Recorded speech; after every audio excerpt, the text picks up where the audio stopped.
உலகப்பூக்களின் வாசம் உனக்கு சிறை பிடிப்பேன். உலர்ந்த மேகத்தை கொண்டு நிலவின் கரை துடைப்பேன். ஏனென்றால் உன் பிறந்த நாள், ஏனென்றால் உன் பிறந்த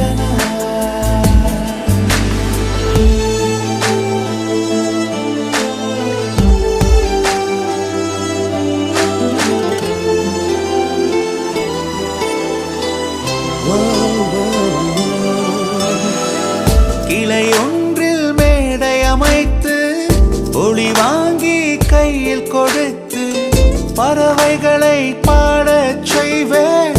இலையெல்லாம் கைகள் தட்ட அதில் வெல்லும் பறவை ஒன்று